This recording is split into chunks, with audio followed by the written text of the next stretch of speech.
Module 5. The Preparation of Financial Statements. The Principles of Accounting.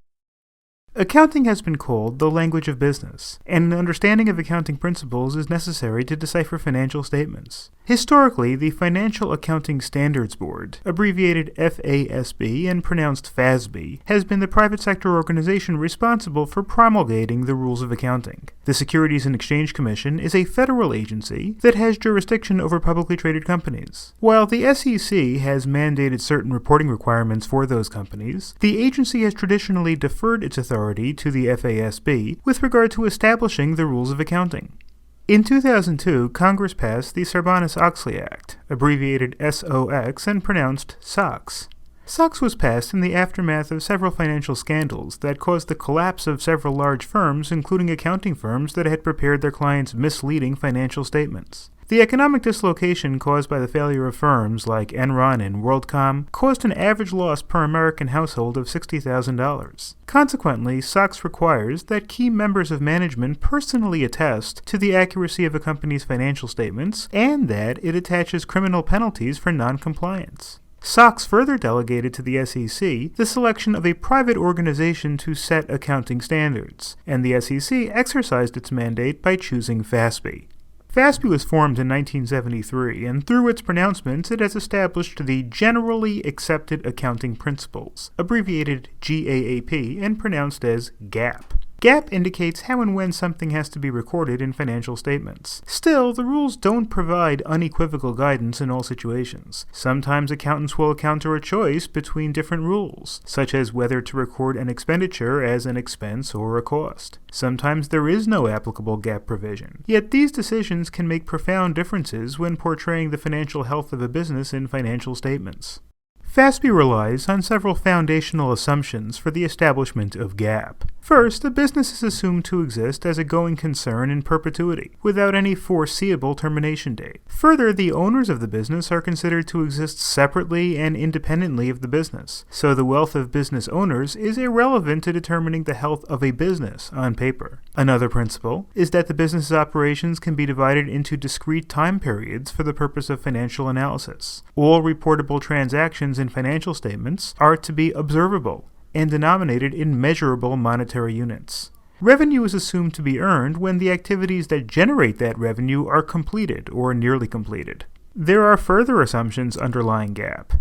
Revenues and expenses should be matched, which means that when incurring expenses, a business should allocate them to the time period during which the benefits generated by the expense contributed to the receipt of revenues. The preference is to conservatively understate earnings, values, and cash flows, rather than to overstate them. Assets are recorded at their historical acquisition cost, not fair market value. Financial statements must report transactions consistently and not apply different principles to the same transaction. Also, the information reported in financial statements must be meaningful, not trivial.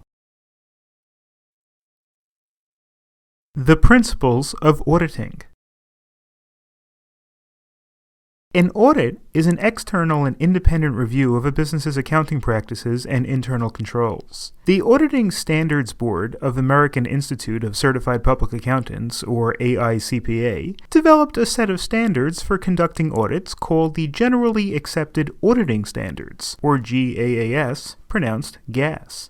However, given the auditing failures that led to the Enron and associated scandals, SOX created the Public Company Accounting Oversight Board, abbreviated PCAOB, to adopt or establish auditing rules for publicly held companies, subject to the approval of the SEC. Audits perform two essential functions. The first is verifying facts that support financial statements, such as physically inspecting inventory to ensure that the reported quantities are accurate. The other is reviewing how information is portrayed in financial statements, such as classifying an acquisition as an asset purchase or as an expense. For an auditor, that may mean issuing audits critical of their clients. There are several types of reports an auditor may issue. An auditor may issue a report that is unqualified, which is also called a clean audit. This doesn't mean that the financial statements are free from error or fraud. Rather, it simply means the audit provides reasonable assurance that the financial statement presents fairly a company's financial position in the opinion of the auditor. As an alternative, an auditor may release an opinion that is similarly unqualified but accompanied by explanatory statements, such as that the audit includes the work of another auditor, the audit reflects a change in accounting principles or their application, or that the financial statements include departures from standard accounting principles. As another option, an auditor may issue a qualified opinion that validates a company's financial statements but includes exceptions, such as the lack of adequate accounting records, lack of adequate opportunity to properly observe physical inventory, or noncompliance with GAAP rules. Alternatively, an auditor's report may constitute an adverse opinion, which means that the company's financial statements do not fairly represent the company's financial position according to the generally accepted accounting principles. If an audited publicly held company receives an adverse opinion, it will be barred from filing financial statements with the SEC, so a publicly held company has a strong incentive to avoid adverse opinions. Also, an adverse filing will likely impair any company in raising capital or borrowing money. A final option an auditor may exercise is a disclaimer of opinion. Suppose an auditor is not afforded the opportunity to observe physical inventories. Rather than issue a qualified or adverse opinion, an auditor could issue a disclaimer of opinion in situations where records or observations are incomplete.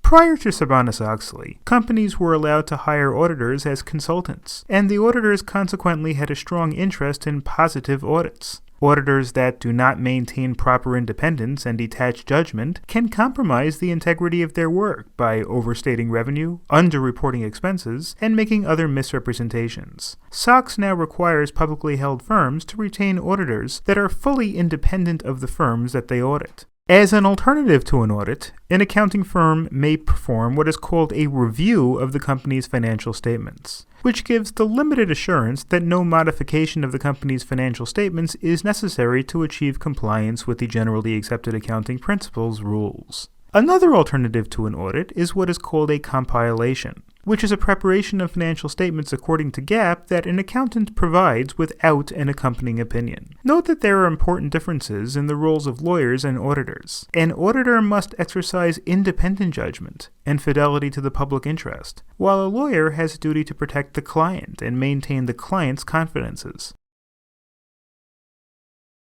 Gray areas in financial accounting. While preparing financial statements, sometimes accountants, auditors, lawyers, and managers intentionally commit fraud. They intend to deceive their shareholders and the public about illicit activities in the firm's financial position. But other times, financial reporting reflects interpretive, gray areas, where a set of financial statements or their audits conform to the rules of GAAP but do not exhibit an accurate representation of the business. The questions will frequently be those of intent and judgment. Was there an intent to deceive a firm's investors or the public? Did the preparers of the financial statements exercise sound judgment in the application of GAAP? If there are anomalies in the financial statements, to what extent do these financial distortions affect their accuracy? Are these errors material or merely computational oversights? Businesses, of course, want to present their financial health in a favorable light to investors. Compiling optimistic representations of a business is called earnings management. One such approach, for example, is listing accounts and transactions separate from the balance sheet. These listings are called off-balance sheet transactions and may not be permissible under GAAP. Secret acquisition of a company to elude regulatory obligations would be illegal, but chronicling potential lawsuits that may be filed against the company in the future as a contingent liability is generally permissible. There are several ways to skew business financial statements to present a misleading depiction of the financial health of the business. One is to engage in big bath accounting. When a business reorganizes or acquires another entity, that action can have a dramatic impact on the business's stated revenue. It may therefore use a classification of the transaction or its timing to affect the reporting of its financial impact. Accountants will give the transaction the big bath treatment by improperly allocating all of its cost to the present year to preserve the profitability of subsequent years. Another technique is what is called cookie jar reserves, which involves underestimating or overestimating the impact of certain transactions. For example, Acme Corporation sells power tools directly to consumers, but does not provide any accounting for warranties and return policies in order to inflate its revenue reporting. Another approach used to distort financial statements is the premature recognition of revenue. Similar to the previous example, assume Acme sells its power tools and records its revenue immediately without waiting for the expiration of the return period. Not accounting for prospective returns overestimates Acme's sales revenue. Responsibility conflicts.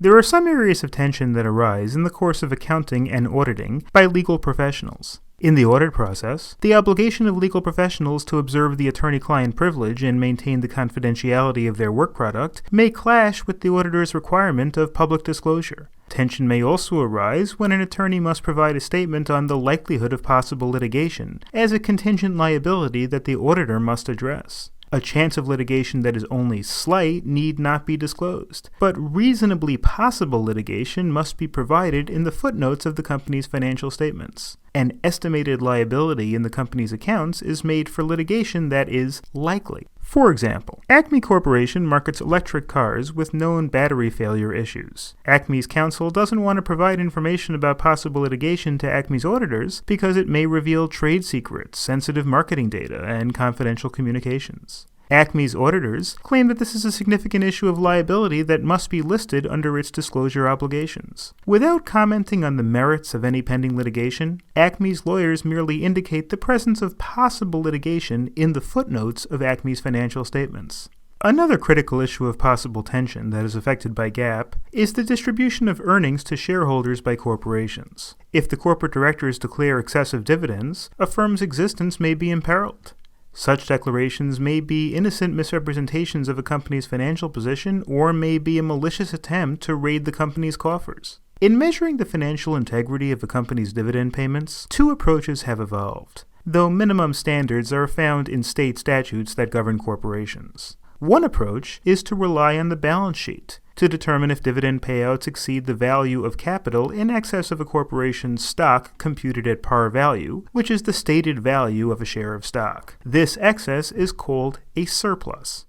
For example, assume Acme Corporation's total value is $1.6 million, which is found by subtracting liabilities from assets. Acme has 100,000 shares outstanding at $10 per share, for a total market value of $1 million in common stock. The difference between Acme's total value and its common stock is $600,000 in surplus, which is therefore the upper limit of how much Acme may declare in dividends. Acme's directors declare a stock dividend of $800,000. While Acme's shareholders might be happy to get such a dividend, it could violate the state's corporation statute and may make Acme subject to a lawsuit.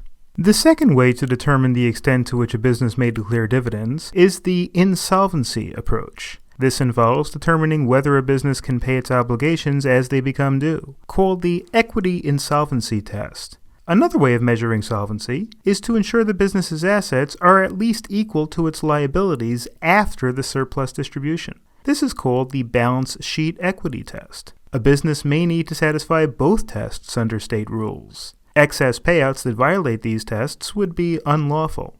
One of the most vexing issues in the determination of surplus distribution limits is the concept of book value versus fair market valuation. Recall that a balance sheet prepared in accordance with GAAP reflects acquisitions and payments at cost, not present fair market value. But fair market value may be a far more accurate indicator to gauge the propriety of a surplus payment to shareholders. Sometimes a company may write up or increase the value of certain assets or liabilities, or alternatively it may write down or decrease the values on its balance sheet in order to more accurately reflect its financial reality. Sample cases. In one case that a commentator calls perhaps the best-known dividend case ever, Randall v. Bailey, a New York court approved the use of fair market value to ascertain whether a dividend payout was proper. While fair market value may be used in certain situations, there are interpretative issues in using fair market value and changing the values of assets and liabilities. This process is fraught with conjecture. At times, accountants can become part of regulatory litigation. In one famous case, United States versus Simon, a senior partner and a junior partner in a large accounting firm with an international reputation certified the legitimacy of a company's receivable that collateralized what they knew to be valueless stock. Since the accountants knew that the receivable was largely uncollectible because the collateral lacked any value, they were convicted of drawing up and certifying a false or misleading financial statement. The judge ruled that compliance with GAAP shows good faith when an accountant's motives are in question, but that such a showing is not conclusive. In another important case, United States versus Couch, the U.S. government sought to enforce an IRS summons in the course of an investigation to obtain a business owner's financial records in the possession of her accountant. The business owner tried to shield her records by claiming the Fifth Amendment privilege against self-incrimination. The Supreme Court, though, ruled that the privilege did not apply. And since there was no expectation of privacy in the records, the Fourth Amendment's protection against unreasonable searches and seizures did not apply either. The court observed that there is no accountant-client privilege or confidentiality. The accountant was thus directed to comply with the IRS summons. In our final module, we'll look at some of the financial tools used in the process of generating fair and accurate financial documents.